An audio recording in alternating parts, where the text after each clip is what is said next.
आज हम लोग देखते हैं ratio and proportion. Ratio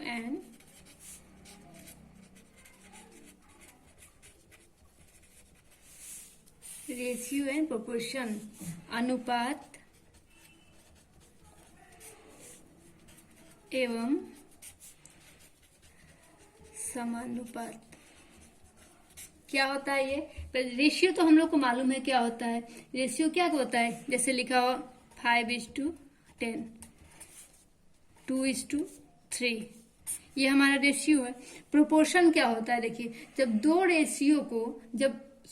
ratio की आपस में कंपेयर करते हैं तो कंपेयर करेंगे तो क्या होगा? कम से कम 2 होगा। किसी भी चीज का कंपेयर करते हैं तो क्या एक अकेले से तो कंपेयर नहीं होगा कि हाँ वो आदमी लंबा है वो छोटा है, तो वो कंपेयर नहीं कहेगा, उसकी वो बताया जाएगा, उसके बारे में बताया जाएगा। कंपेयर कब होता है? जब किसी 2 वस्तु, आदमी, जानवर, किसी का भी कंपेयर करेंगे तो कम से कम 2 होना चाहिए, और ज्यादा से ज्यादा कितना भी हो वो मैटर नहीं करता, लेकिन कम से कम 2 होगा वस्तु, तभी किसी का कंपेयर किया जा सकता है। तभी बोलते हैं ना कि हाँ राम और श्याम में लंबा राम है, सीता और गीता में मोटी गीता है। वैसे ही प्रोपोर्शन, तो प्रोपोर्शन क्या? देखिए, जब रेशियो की आपस में कंपेयर करते हैं उसी को प्रोपोर्शन कहते हैं। जैसे लिखा हो हमारा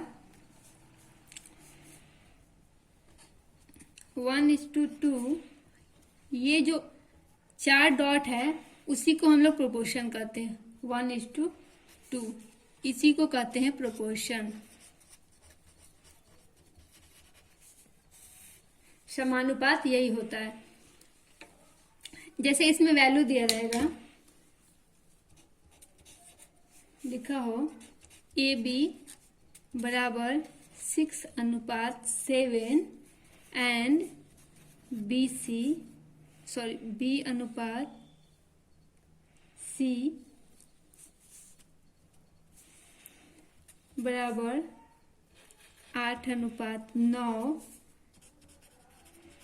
देन A, B और C तीनों का ये रेशियो निकालना, ऐसे निकालना है क्वेश्चन में। तो क्या करेंगे इसमें? सबसे पहले A और B का रेशियो हम लोग लिख लेंगे। A और B का रेशियो क्या है? 6 और 7 है। A और B का रेशियो 6 और 7 यहाँ लिख लिए। उसके बाद क्या बोल रहा है? B और C, तो B और C का कितना है? 8 और 9 है, तो 8 और 9 को हम यहाँ लिख लेंगे, 8 और 9। ठीक है, ऐसे ही लिखते हैं ना, ये लिख लिए। इसमें क्या करेंगे हम लोग? ऐसे तिरछा तिरछी गुना कीजिए डायरेक्ट निकालने के लिए। 6 में हम गुना करेंगे 8 में, 6 में 8 से गुना करेंगे, 7 में 8 से डायरेक्ट इससे गुना कर देंगे, और 7 में 9 से गुना कर देंगे।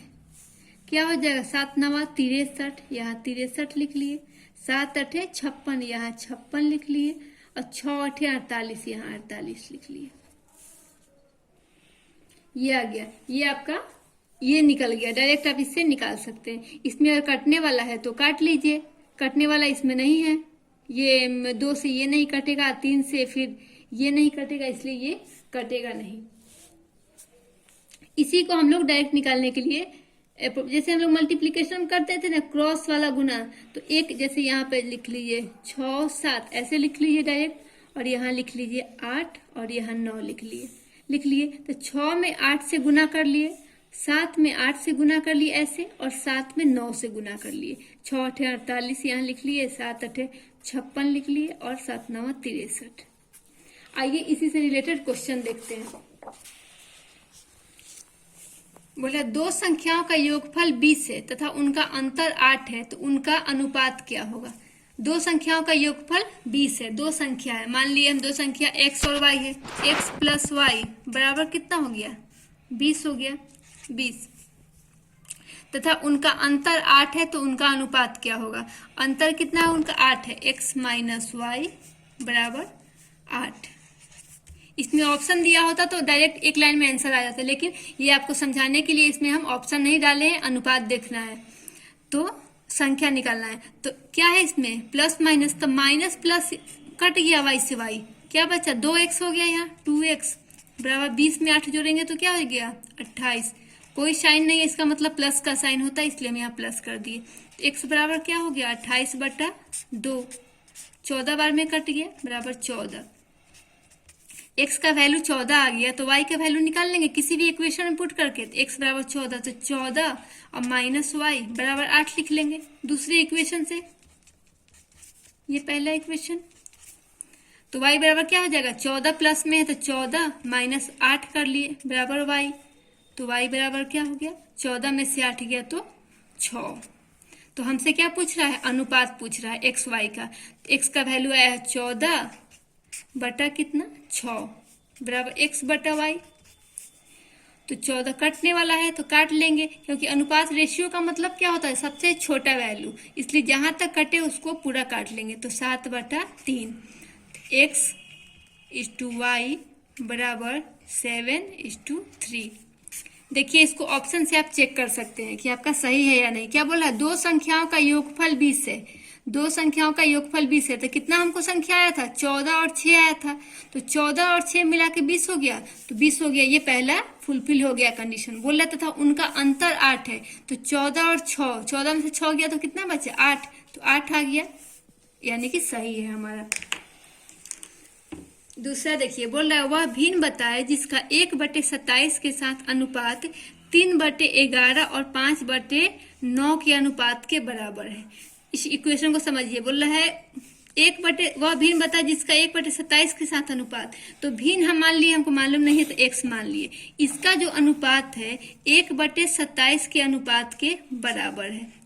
किसके, 3/11 अनुपात 5/9, यही बोल रहा है इक्वेशन में, इसी के बराबर है। तो भिन्न हमको x निकालना है। तो x क्या हो जाएगा, x 1/27 है तो क्या हो जाएगी, ये ऊपर 27 से लग गया, गुना मिलेगा तो 27/1 बराबर कितना 3/11 और गुना 9/5। तो 27x बराबर 9×3 27 बटा 11×5 55।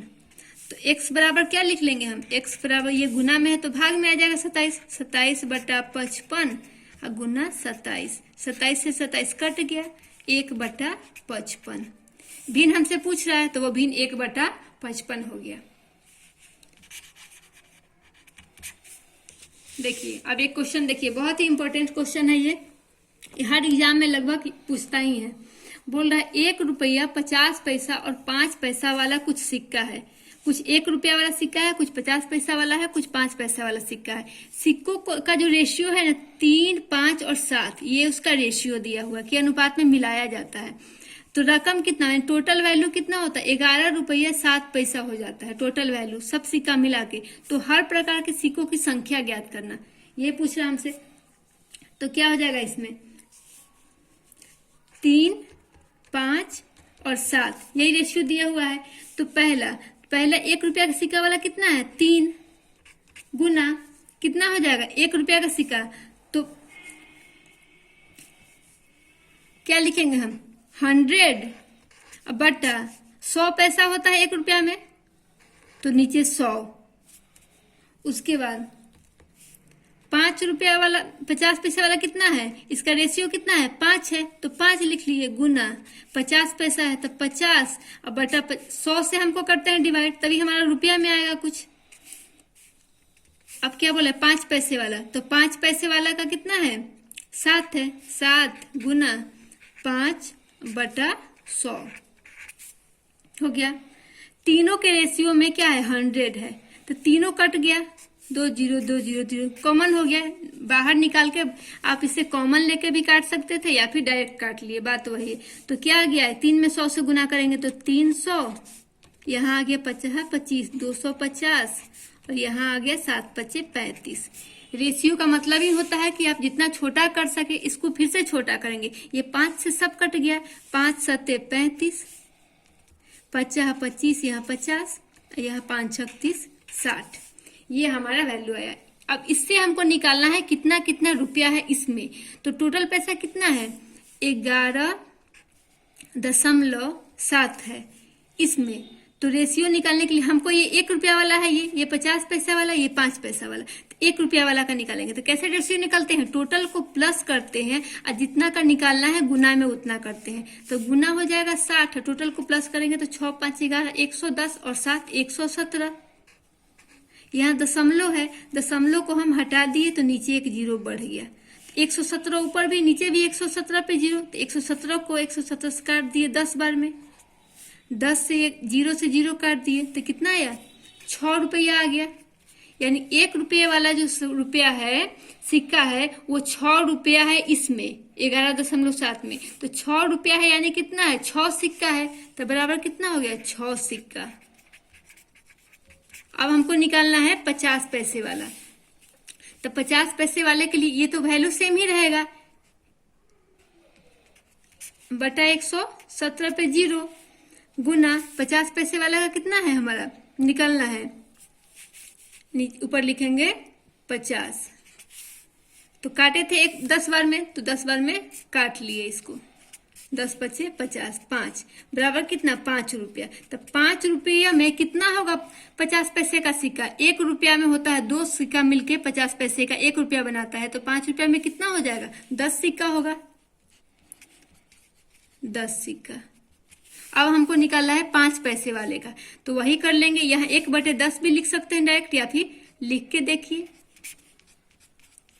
गुना कितना है 7 है, तो ऊपर 7 लिख लिए, ये 10 बार में कट गया, कितना आया 7/10 आ गया। तो 7/10, 7/10 भी सिक्का हो सकता है, कैसे, इसको हम लिख लेंगे 0.7, इतना रुपया का योगदान है इसका, इसमें 0.70 पैसा मानिए या फिर 7 पैसा मानिए, तो 70 पैसा, तो इसके लिए कितना होगा, तो 70 पैसा में 5 पैसे वाले का कितना होगा सिक्का, 70 पैसा में कितना, 10 पैसा में कितना होगा, 2 हो जाएगा, 5 दूनी 10, तो 70 पैसा में कितना होगा, 7 दूनी 14, 14 सिक्का हो गया। तो हमसे क्या पूछ रहा है, टोटल सिक्कों के, तो हर प्रकार के सिक्कों की संख्या ज्ञात कीजिए, तो हर प्रकार के सिक्कों की संख्या आ गया हमारा, 1 रुपया वाला कितना निकला 6, 50 पैसे वाला निकला 10, और 5 पैसे वाला निकला 14 सिक्का। यही हमारा आंसर हुआ। Thank you.